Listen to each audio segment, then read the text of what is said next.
Jaya Jaya Shri Chaitanya Jaya Nityananda.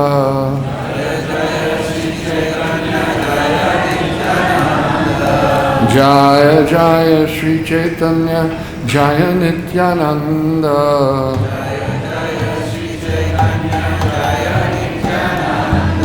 Jaya Dvaita Chandra Jaya Gaura Bhakta Vrinda.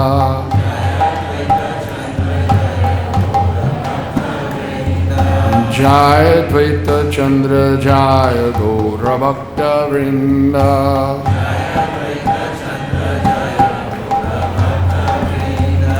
Jaya Jaya Shri Chaitanya Jaya Nityananda.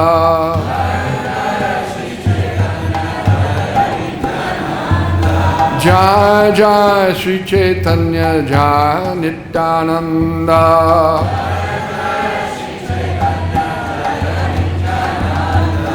Jaya Dvaita Chandra Jaya Gaura Bhakta Vrinda.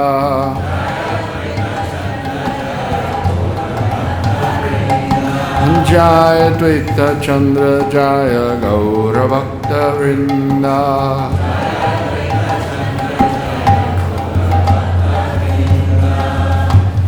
We're reading from Sri Chaitanya Charitamrita,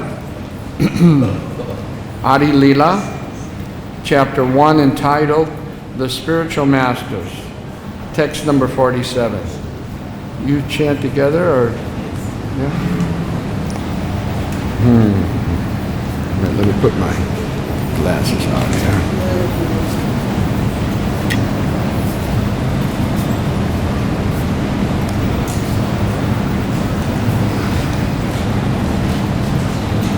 Siksha Guru Keta Jani Krishna Rasrupa.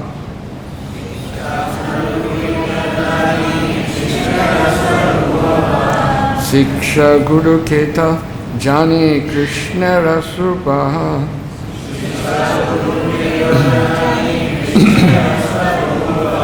Antaryami Bhakta Shrestha Edui Rupa.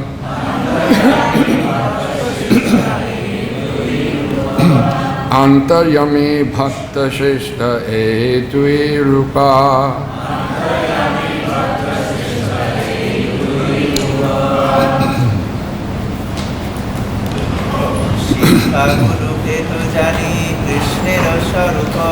Siksha Guru Keta Jani Krishna Raswarupa.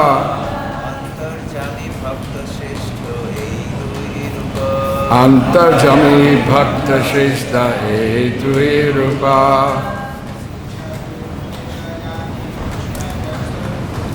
Siksha Guru Keta Jani Krishna Raswarupa.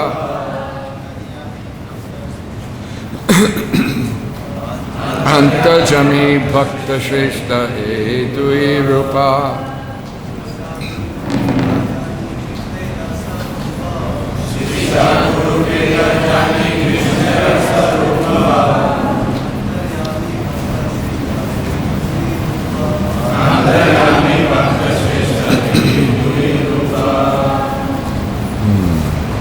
Ladies?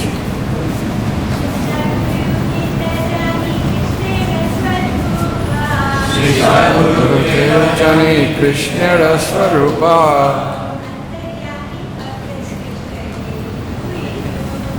Antarjami Bhakta Shrestha Edui Rupa.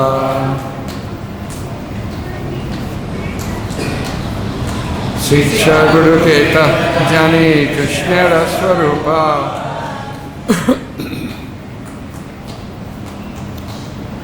Antarjami Bhakta Shrestha Siksha Guru Ke, the spiritual master who instructs. Ta, indeed. Jane, I know. Krishna, of Krishna. Sarupa, the direct representative. Antarjami, the indwelling supersoul. Bhakta Shrestha, the best devotee. these, dui, two, rupa, forms. One should know the instructing spiritual master to be the personality of Krishna. Lord Krishna manifests himself as the Supersoul and as the greatest devotee of the Lord. Purport by His Divine Grace, Srila Prabhupada. Srila Krishnadas Kaviraj Goswami states that the instructing spiritual master is a bona fide representative of Krishna. Sri Krishna himself teaches us as the instructing spiritual master from within and without. From within, he teaches us as Paramatma, our constant companion. And from within, he teaches from the Bhagavad-Gita as the instructing spiritual master. There are two kinds of instructing spiritual masters. One is the liberated person, fully absorbed in meditation in devotional service, and the other is he who invokes the disciple's spiritual consciousness by means of relevant instructions. Thus, the instructions in the science of devotion are differentiated in the terms of the objective and subjective ways of understanding.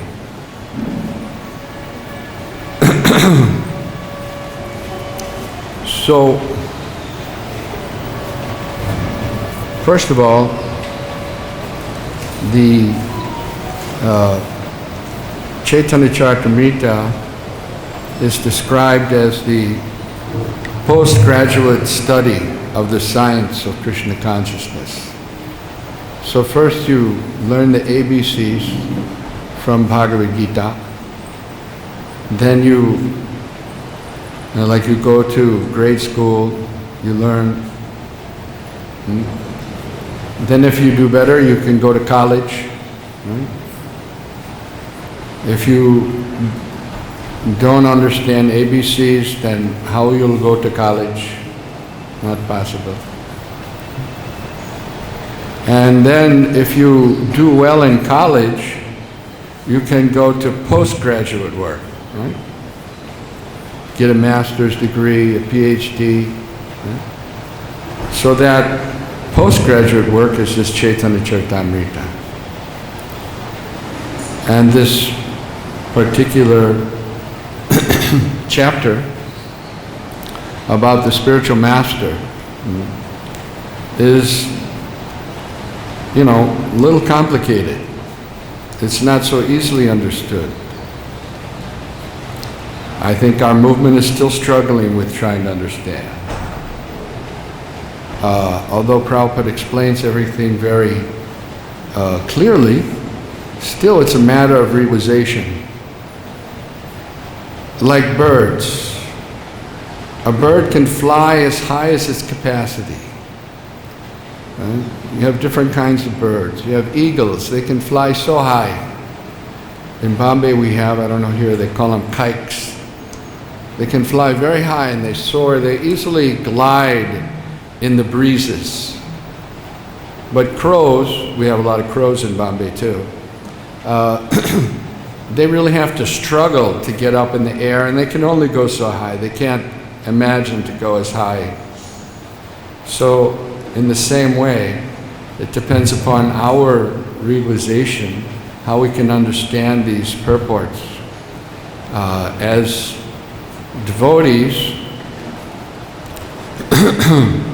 we should always be ready to learn and understand better.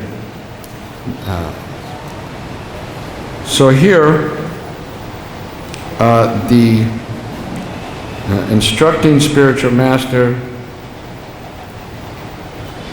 is being compared to Krishna himself. Krishna is the original spiritual master, and he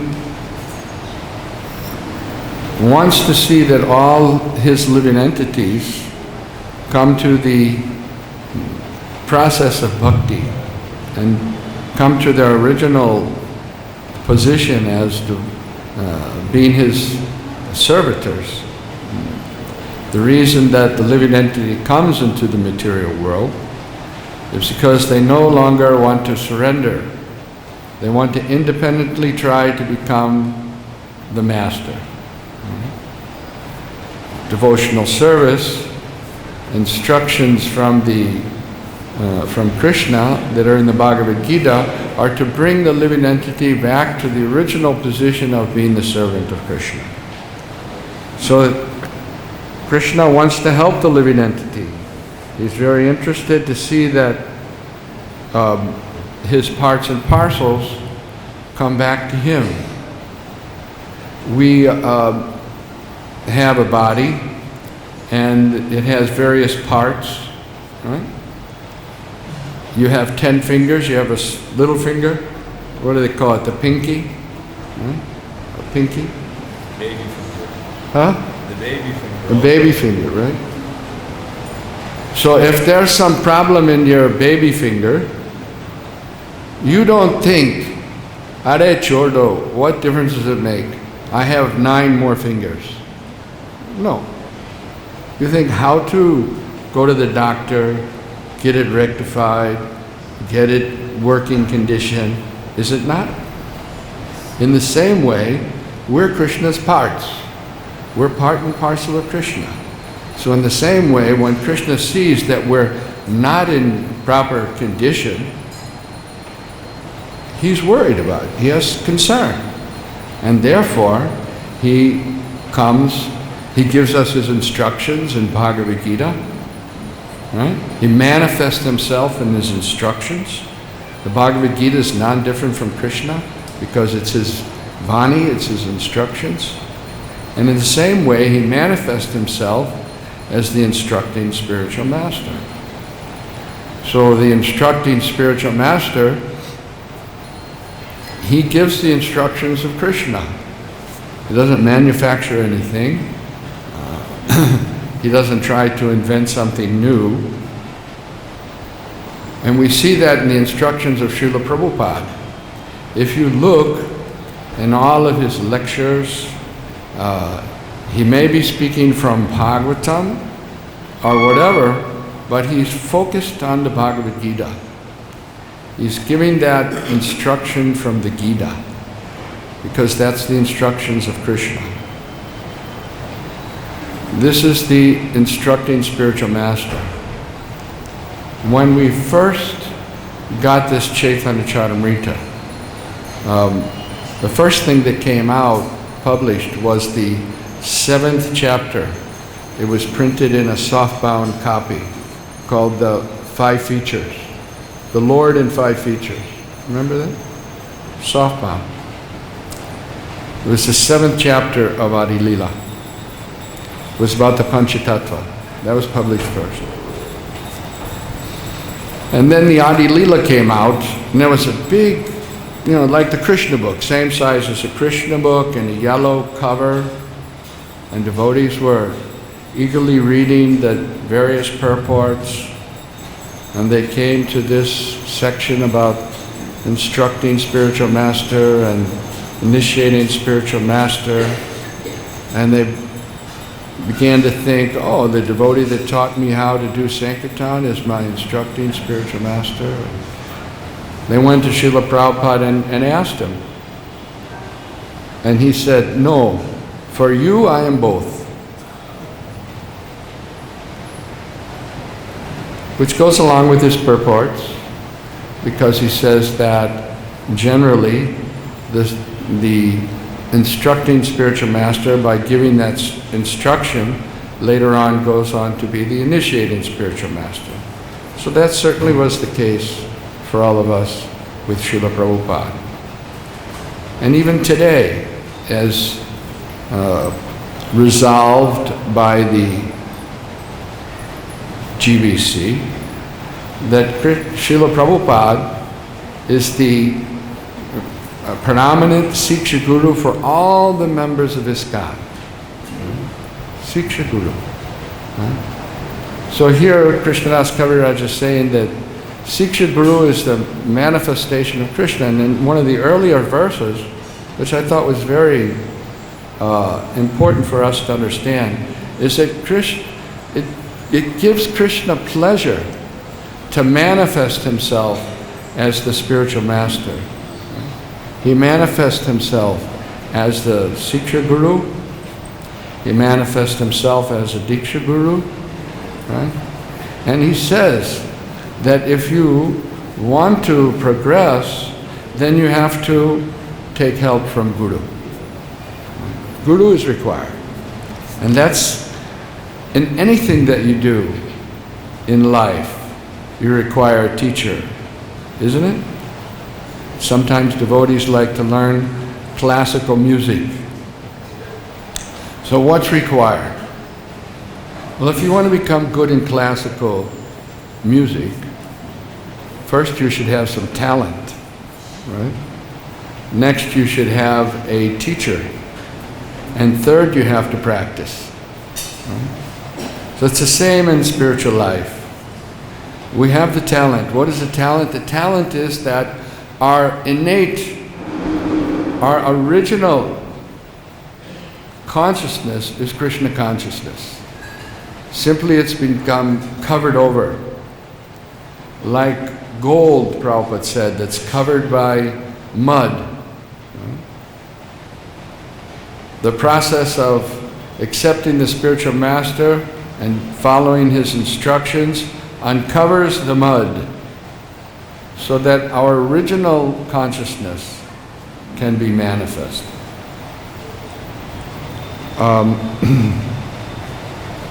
Now here's an interesting line, and one is, there's two kinds of instructing spiritual masters. One is a liberated person fully absorbed in meditation and devotional service. And the other is he who invokes the disciple's spiritual consciousness by means of relevant instructions. Well, we certainly saw in the life of Srila Prabhupada his effort to enlighten the devotees by spiritual instructions, by bringing them up through spiritual instructions. But at the same time, certainly Srila Prabhupada fit the other type, a liberated person fully absorbed in meditation and devotional service. Srila Prabhupada's meditation, as we heard yesterday from Shrutikirti Prabhu, was always about serving Lord Chaitanya's mission, serving the mission of his Guru Maharaj, right? Regardless of his bodily condition. He had fever, but yet he came to give the address, right? Fully absorbed. Right? If we get a fever, even 100 and 101, we're out of order, right? Out of commission. Kam nahi hote. But just see, Srila Prabhupada, even though he had such a heavy fever, he came to preach. This is the liberated person fully absorbed. Srila Prabhupada talks that a sadhu means one who is, even though he's indisposed, if someone comes to meet him, still he'll meet him. This is sadhu. You'll never hear from sadhu that, oh, no, I won't, I'm sick today, I won't. No. Still he'll meet. And Srila Prabhupada exemplified that in his life. He was always ready to preach to someone. Whenever Srila Prabhupada was interviewed by reporters, it went beyond the level of him trying to give a story to the reporter. Rather, he was directly preaching to that reporter for his own benefit, for his own spiritual upliftment. So Krishna likes to manifest himself as the instructing spiritual master, as the initiating spiritual master, in his various forms, all to give pleasure to his conditioned living entities, the Baddha Jivas. The Jiva is very small and is easily overcome by the powerful energy, material energy of Krishna. Our ability to overcome the material energy is very minimum. It's not possible for the minute living entity to overpower Krishna's powerful material energy. It's only possible by the mercy of Krishna. When Krishna so desires to give the mercy, then the living entity can overcome the material proclivities that we have. So what's the prerequisite? Why Krishna will give them mercy? And that is answered here in this chapter. When the living entity accepts the shelter of Krishna's manifestation as the spiritual master. When he takes up that in a serious way, right, to understand the instructions of the spiritual master and to follow those instructions, to apply them in his life, then Krishna will show mercy. Then one will be able to actually understand that, one, I'm not this body. I'm spirit soul. We'll be able to understand that the body is separate and the soul is separate.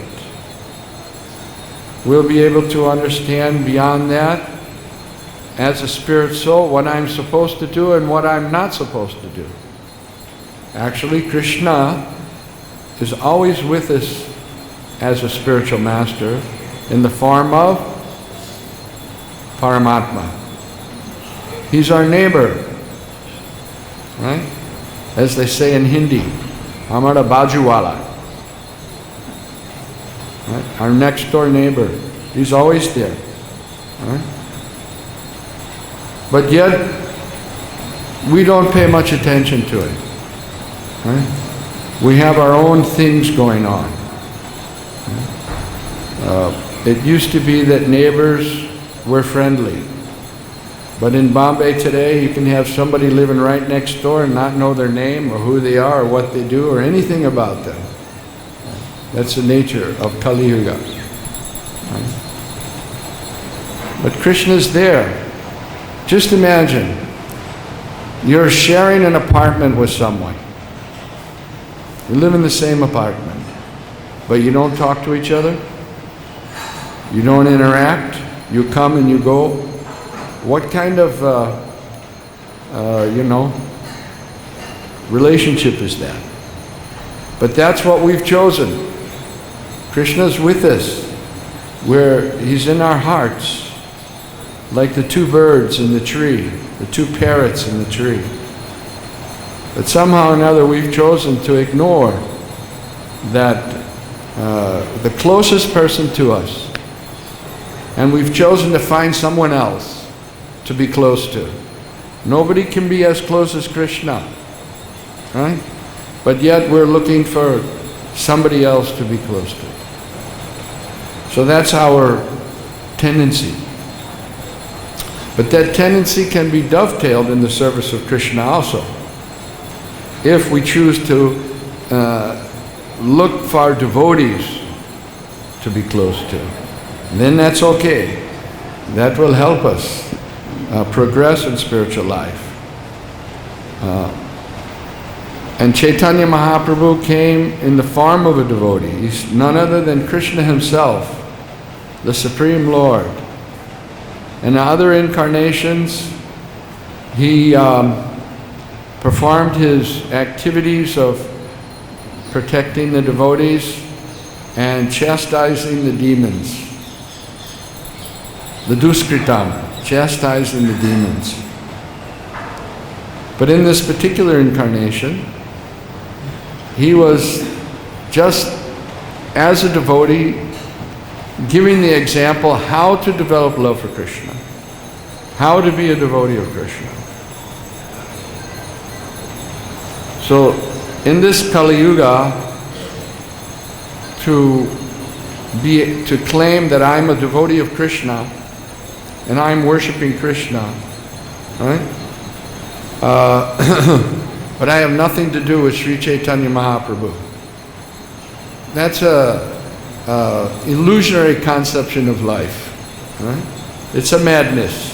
Right? No one can worship Krishna without surrendering at the lotus feet of Sri Chaitanya Mahaprabhu. And Srila Krishnadas Kaviraj has so nicely given us this Chaitanya Charitamrita so that we can understand Chaitanya Mahaprabhu nicely. I'll continue reading. The Acharyas in the true sense, let me put my eyes back on here.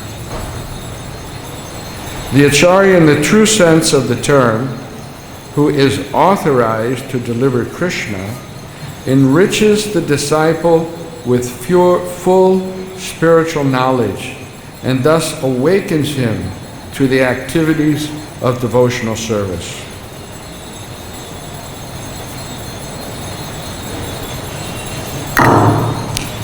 So this really nicely describes what Srila Prabhupada did, right?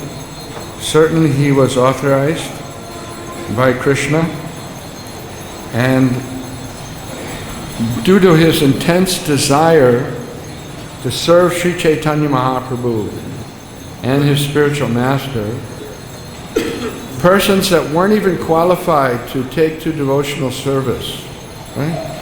They didn't have sufficient punya to take to devotional service, right? But yet Krishna, from within the heart, enlightened them to do devotional service.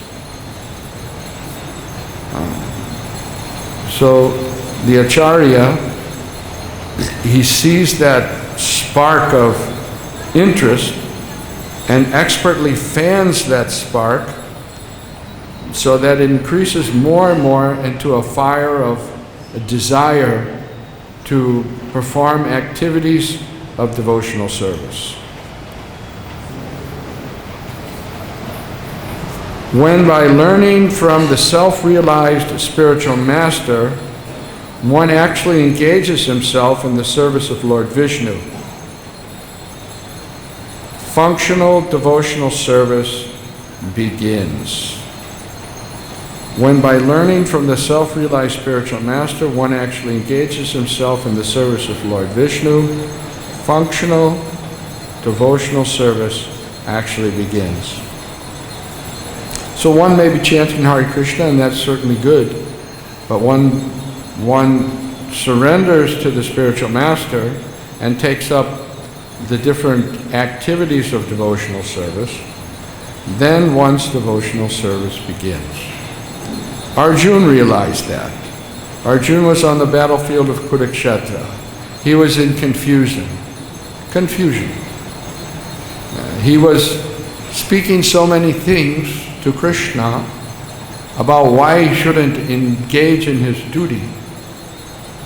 And he thought himself being talking from Shastra. But then he realized that his confusion would not be solved unless he surrendered. So he gave up being the friend of Krishna, and he said, "Now Krishna, I surrender unto you. You guide me. I become your disciple." Unless one has that, unless we have that mentality that we are going to accept the instructions, right? No, we won't be able to do devotional service. Srila Prabhupada says if your glass is full, already full, what will he put in it? Right? You know everything, then what he'll put in there?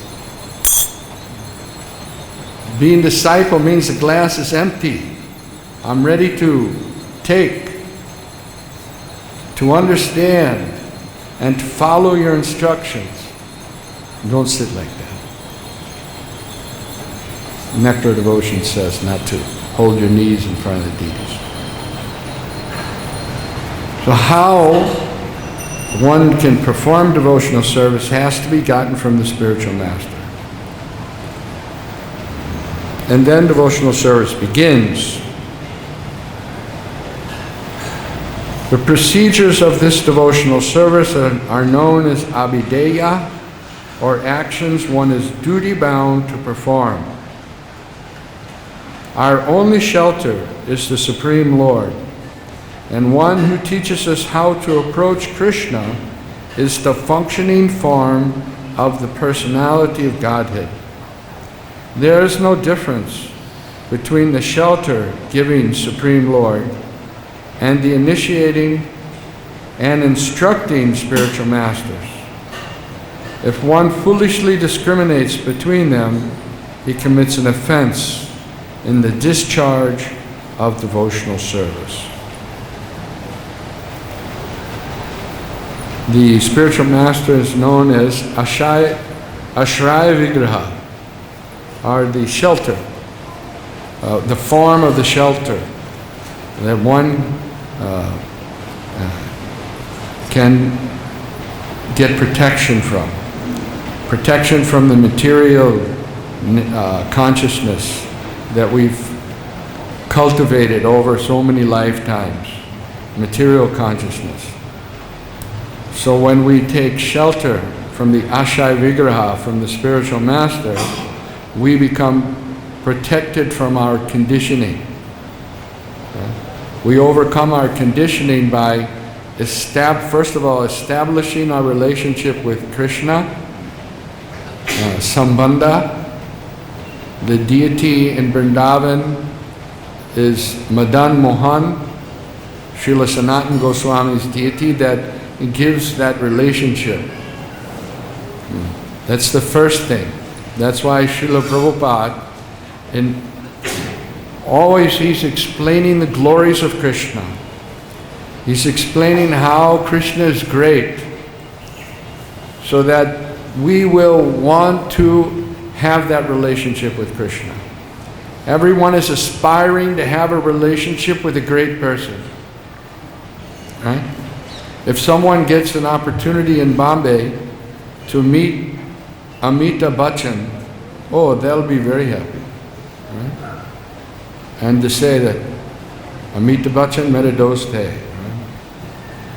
Right? Someone great. So there's no one greater than Krishna. But we've forgotten that. And the spiritual master gives us Sambandha Gyan. He explains how Krishna is great. By hearing regularly how Krishna is great, we understand our position, which is how insignificant we are. Our conditioning is, I'm great. I'm fit to be served. That's why people like to go to restaurants, right? They get nice service. They don't have to do the pots. Maybe you cooked a good meal, but at the end of the meal, there's all the pots, right? The plates, everything is waiting for you. Right? But if you go to the restaurant, Hare, Kaya Gaya.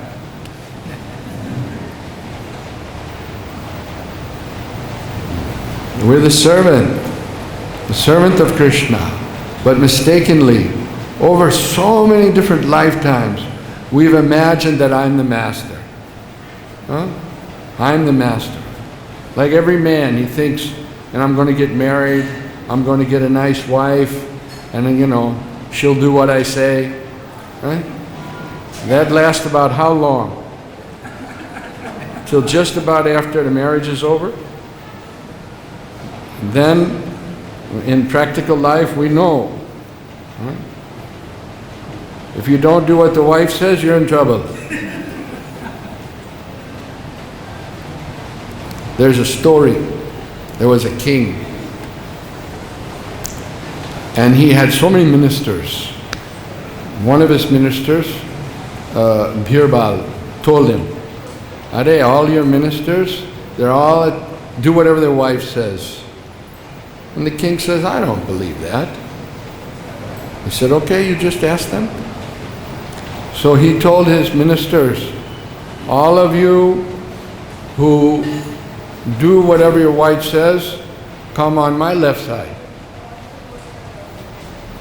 So one by one, all the ministers came to his left side, except for one. He came to the right side. So he told Birbal, you see, at least I have one minister. And then he said, okay, ask him. He said, how you came to my right side? He said, because when I was leaving the house this morning, my wife told me not to stand in a crowd.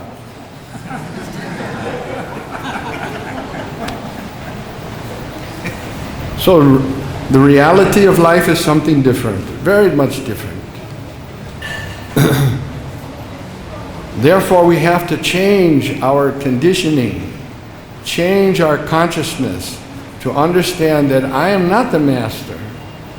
Yes, I'm the servant of Krishna.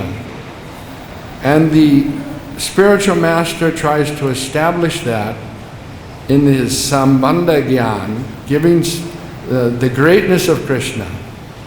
Then that goes on to what's being described here as Abhideha. Abhideha, the spiritual master, gives details about how to perform devotional service. And there's so many details that you learn, just like in deity worship, right? How the deity is to be served, there's a process for it. Cleanliness, Prabhupada said, and punctuality are the two most important things in deity worship. The cloth that you go into the deity room with has to be clean, right? Our hands should be clean. A pujari spends so much time washing the hands, right? Keeping them clean.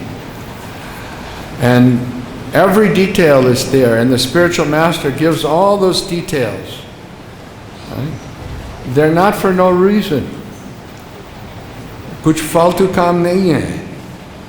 So that we understand what is our position and what is the position of Krishna. Right? The practical, Abhideya. Right? And Govindaji is the deity of this, intensifying our devotional service, doing more devotional service. We heard again yesterday from Shruti Kirti how Srila Prabhupada, he would rise, in the night and start translating after just a few hours of sleep, conquering over these eating, sleeping, mating, defending. Right? This is Abhideha. Govindaji is the deity in charge of that.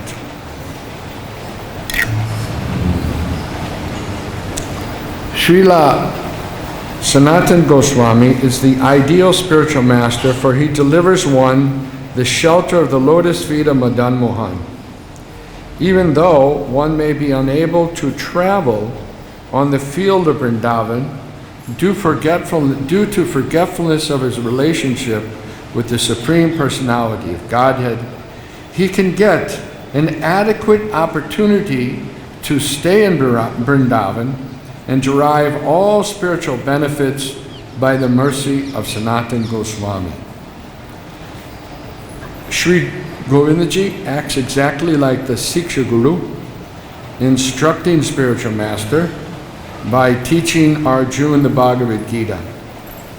He is the original preceptor, for he gives us instructions and an opportunity to serve him. The initiating spiritual master is a personal manifestation of Srila Madan Mohan Vigraha, whereas the instructing spiritual master is a personal representative of Srila Govindadev Vigraha. Both of these deities are worshipped at Vrindavan. Srila Gopinath is the ultimate attraction in spiritual realization. Srila Prabhupada ki jai. So if anybody has any questions, we can try to answer them, or discussions. I always have a question. So sometimes someone would say, well, Prabhupada's my initiating, instructing spiritual master, and somebody else is not my instructing spiritual master, so I only have to listen to them. I only listen to Prabhupada. So how do we find that fine line between surrender to the Guru, the instructing spiritual master, and also taking further guidance from your superiors or authorities, or however the chain structure works, wherever you're being sheltered? Well, didn't Srila Prabhupada tell us to daily go to the Bhagavatam class? Right? So, if you're not going to take instructions in the Bhagavatam class, what are you going to do there? Sleep? Right? Just common sense. Srila Prabhupada, even Chanakya Pandit says, you take gold from a filthy place, you take instructions even from a fool. Right? So I may be fool number one, but if I'm giving the message that comes from Krishna in the form of the Bhagavad-Gita, the original instructing spiritual master, Govindaji, right? So you should not take that. Right? You got your own idea? No. We should listen to other devotees, because without association with devotees, you can't make any spiritual advancement. Can't go anywhere in spiritual life. Therefore, Srila Prabhupada formed the International Society for Krishna Consciousness, so there would be opportunity for people to associate with devotees. We need devotees, right? That should be our mood, that we need the devotees. Therefore, we're very careful in dealing with the devotees, because we need them. Just like a boss in the factory, he's careful because without his workers, he can't get his goods produced or sold. Right? So he takes care of the workers. In the same way, we need the devotees to engage in devotional service. Right? Do you think that all alone, any one person can do all the sevas for Krishna Balaram and Radha Shyam Sundar and Gaur Nitai? No. It takes a team. It's a team effort. And this is the Vrindavan Yatra. What does it mean, Yatra? Yatra means we're all on the journey together. We're trying to complete the journey together. And that's the only way we'll be able to complete it. And that pleases Krishna Balaram. It pleases Radha Shyam Sundar when he sees the devotees are working together. That pleases him more than anything. You may do all the 64 upachars, but if you don't have the mood of working cooperatively with the devotees, listening to the temple president and performing the activities, Krishna is not pleased. What Krishna needs your, puris and your halava, right? You think Krishna needs your puris and halava? Prabhupada said, Radharani's cooking for him. Whatever she cooks is sweet as nectar, and she never does the same prep twice. But still, he will accept your puris. He'll accept your halava. He'll accept your sabji. On one strength, that is our commitment to surrender to Srila Prabhupada, who has requested him. When he was leaving Australia, after the installation of the Radha Krishna deities, he prayed to Krishna. He said, my dear Lord, now you please teach them how to serve you, and you accept their service.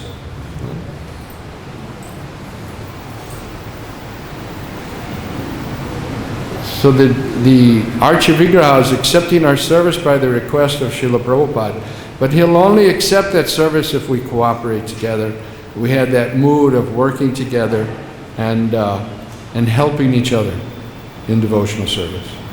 But suppressing someone's individuality and creativity, they may have some idea of how to serve Krishna and be inspired by it, but due to your maybe managerial and or fixed policies, so that we don't have the broad-mindedness to allow them to express their individual service mood and attitude and grow on that.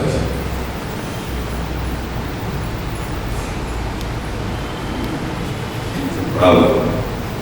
Yeah. Well, the spiritual master, Srila Prabhupada could understand very minutely the moods and the personality of his disciples, and he very expertly engaged them according to their talents. You know, one devotee with painting, and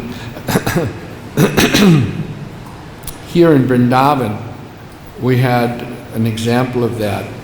Two completely different instructions. Hansaduta was here, and he had a traveling party, mostly German devotees, and they had a bus, a big German bus that they drove all the way across from Germany. And he was traveling in South India and doing preaching programs, but he landed up here in Vrindavan. And in Vrindavan he was kind of pushing his weight around. You know, you should do like this, you should do this, you should do that. And the devotees were getting a little, they were in anxiety actually. So Srila Prabhupada was preaching to him, your motto should be like in the railways, keep the wheels turning. Keep your party always traveling and preaching. And Akshayananda, who was the temple president, he always wanted to go out traveling. But it wasn't possible because there's so many things that he had to do as the temple president. But he was always looking for that opportunity to go out traveling. And so after Srila Prabhupada instructed Hansaduta to keep the wheels turning, he turned to Akshayananda and he said, and you, don't go anywhere, always stay in Vrindavan. So according to what the devotee needed, Srila Prabhupada, and what the need of Krishna was, we needed, in those early days, there weren't many devotees. There were no Indian devotees, right? Daivi Shakti Mataji? No. Very few. All foreigners. And the Americans had a tough time trying to extend their visas. It wasn't like today. It's still like that. It's still like that, yeah. Tough time. But the British devotees, because they were Commonwealth, part of the Commonwealth, they didn't need a visa. So devotees like Smarahari and Padmalochan, Puridas, they could stay in India without so much problem. But because there were very few devotees, Srila Prabhupada was always concerned. He wanted to have, as the government give facility to the devotees so that they could stay. He needed devotees to do so many services and do the preaching and take care of the temples. And then gradually, some of the Indian became devotees, and now there's lots of devotees. There's so many devotees in India, they go to the West and do service. Yes. You got a mic for the back? Pass the mic. Hare Krishna, Krishna Krishna, Hare Hare, Hare Ram, Ram Ram, Hare Hare, Hare Krishna, Krishna Krishna, Hare Hare.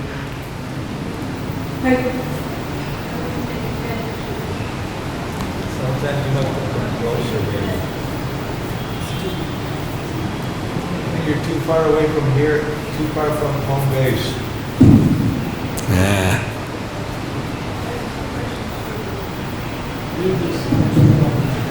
Hare have some instructing spiritual masters that don't probably. Come a little closer, come closer. Sorry. Get your sound system together. That's my man here on the chest. Specifically, rather than beat around the bush, when Prabhupada gave Srimad Bhagavatam class, nobody would dare to chant their rounds during Bhagavatam class. They would listen very attentively. And as the spiritual master has instructed his followers to chant japa during Srimad Bhagavatam class. Now, Srila Prabhupada told us that Srimad Bhagavatam class is the same as Kirtan. So how to help these devotees who chant japa during Bhagavatam class to understand Prabhupada's instructions come before the instructions of their so-called instructing spiritual master? Glad you're in the seat.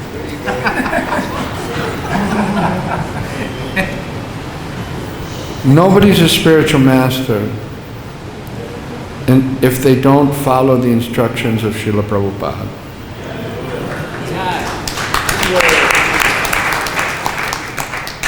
If they deviate 1 millimeter, right? Something smaller than a millimeter, whatever it is, they're not fit to be followed. It's that simple. It's not subjective. You know, they talked about objective and subjective. Prabhupada's instructions are it. There's no room to wiggle. If he says, you got to come to Mangalarti, you got to come. And no one can say, well, you can come sometimes, or you can, no, you got to come. Prabhupada says 16 rounds. Nobody can, in the name of being a spiritual master, reduce it to 4. You can't do that. Simple as that. Our standard is what Srila Prabhupada has given us, and it begins there and it ends there. Now there may be details that someone, a instructing spiritual master can give according to time, place, and circumstance, but the basis of all those instructions has to be Srila Prabhupada's instructions. And if Srila Prabhupada would not allow us, and he certainly didn't, to chant our rounds during the Bhagavatam class, nobody can go against that.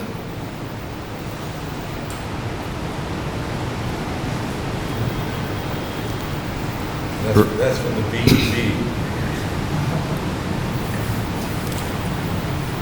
Well, I don't know who it's from, but hopefully it's from Prabhupada. Any other questions?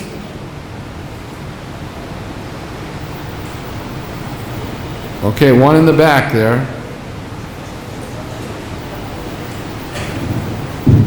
Prabhu, thank you so much. Your guide is very specific and very encouraging. So I have one question regarding to the flowing of your lecture. You know, sometimes, of course, we are nothing. Absolutely, we are nothing. But sometimes there's this tendency to always put the torchlight on ourselves.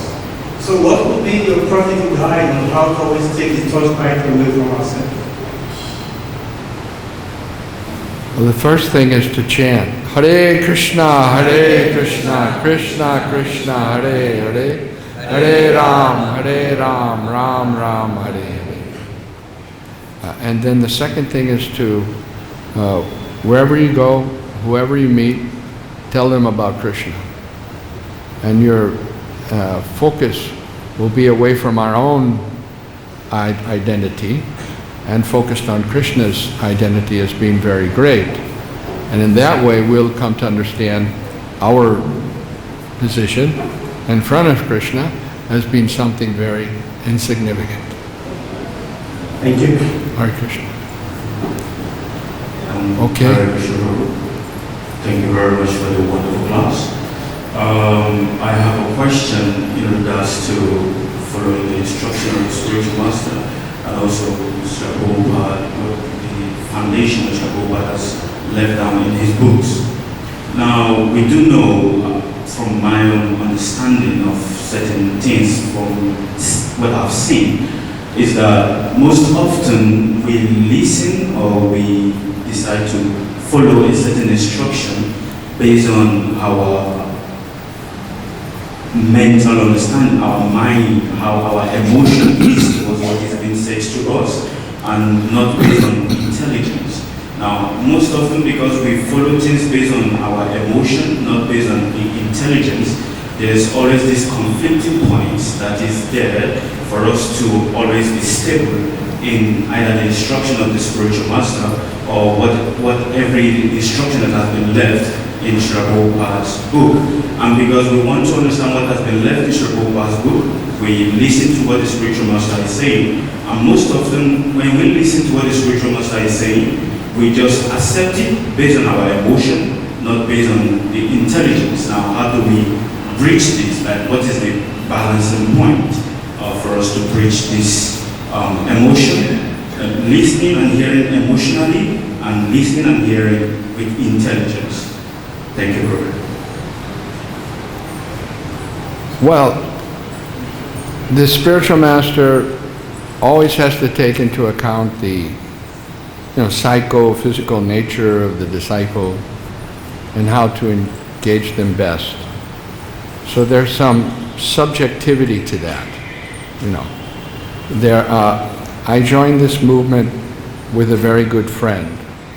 We went to kindergarten together, first grade, second grade, and we also became devotees. After I was in the movement just for a short time, I was going out on book distribution, right? Now, realize I've known this person since we were 5 years old, and now we're 22, we're both devotees. So I was preaching to him, you ought to come out on book distribution. Well, he didn't say anything to me, but the next day the temple president came up to me and said, hey, listen, if you keep preaching to Bhakta Jim like that, he says he's going to bloop. So that was his mentality. And although we had known each other forever, practically speaking, I was out on book distribution, enjoying it, and his mentality was he didn't want to go out at all, whether otherwise he would bloop. And he later went on to be a really accomplished preacher. At one point, he was giving more lectures in St. Louis University than even a professor was giving in St. Louis University. So everyone has their different talents, and the spiritual master, he has to be subjective to understand what's best for this person. But then there are some objective instructions that come to us, which is beyond our, ability to, it's not something that I feel or I think. It's just, objectively an instruction that everybody has to follow. And so we have to balance those two things. Is that okay? Thank you very much. Hare Krishna. Any other comments or questions? Srila Prabhupada ki jai.